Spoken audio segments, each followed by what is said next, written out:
Hey everybody, welcome back. I'm so glad to be with you again in the second week of our B.L.E.S.S series. Remember, B.L.E.S.S is just a new way of thinking. We're looking at 5 simple missional practices that we can put into everyday life. And the amazing thing is when we use these things in our everyday life, things that we're already mostly going to be about, we give the opportunity for God to be invited into, and we can see Him work in people's lives. Because when we look at things from a different perspective, from God's perspective, and we begin to focus outward, and we look at how we can bless and how we can interact with those people that may be far from God, we are introducing them to something that can change their trajectory forever. So last week when we dove in, we just kind of began with the reality that Jesus, God, He's a God of blessing. He has chosen to bless us because He loves us. But that's not where it stops. He wants us to, in turn, be a blessing to others. We are blessed to be a blessing. It's through us blessing others that we get to demonstrate or be the hands and feet of God and to show His love as well. And we started kind of with that principle, and we moved straight in to the first letter of our acrostic, which is B, begin with prayer. And prayer is that powerful tool that we just have to engage in. As followers of Jesus, it's important for us, but it's so important for those that we are going to be involved in, those people that we choose to bless, that we rub shoulders with every day, because it's through prayer that we are inviting God in His Spirit to do what only He can do. So this week, we're going to move right into the next letter of our acrostic, L. It stands for listen, or listen with care, listen with compassion. I hope that you've already had a chance to grab this book and you're starting to read. And of course, on our app, you're connected with that, hopefully. And right at the top, you see a tag there for B.L.E.S.S, and you click on that. There's all kinds of information, including our reading plan, resources, our group guides, all the stuff that you need to stay connected with this. The book is really simple. It's not a difficult read. It's an easy read, and it's very practical. And this week, as we talk about listening, the reality is listening can be difficult.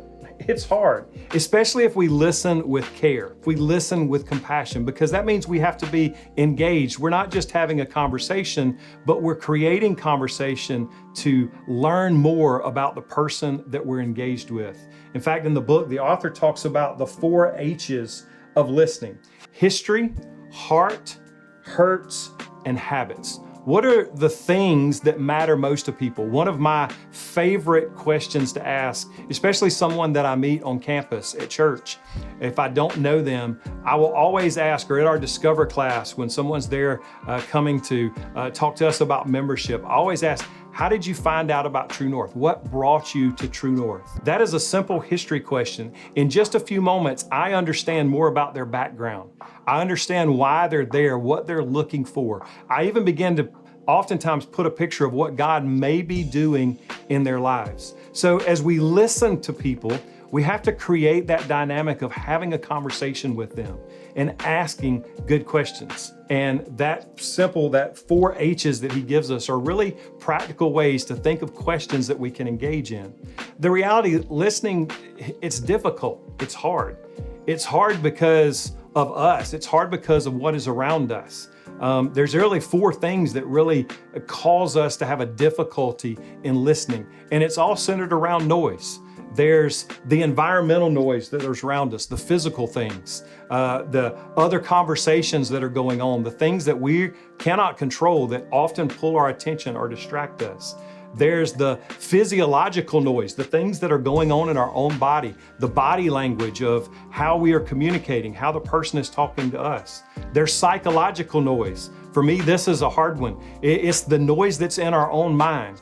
If you're like me, I often find myself, unfortunately, preparing for the next statement I'm going to make to a person or the question before they even finish.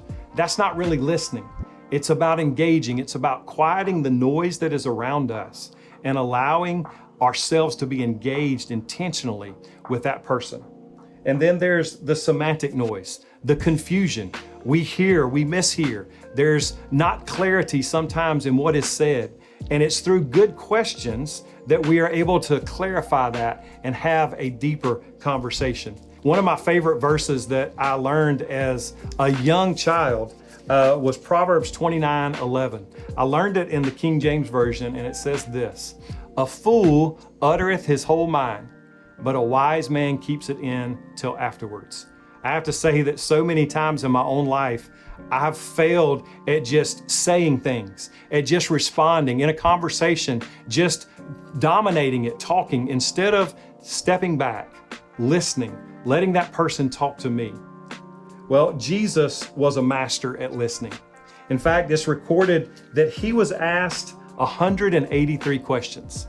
He only answered 3 of those. And I'm sure for some of you right now, you're saying, well, what 3 questions did he answer? I don't want to get sidetracked, but I'll tell them to you right quick. In John 18, he answered when Pilate asked him if he was really king. In Luke chapter 11, when the disciples asked him to teach them how to pray, he followed with the Lord's Prayer. He answered that question for them. And then in Matthew 22, one of the Pharisees asked him, what is the greatest commandment?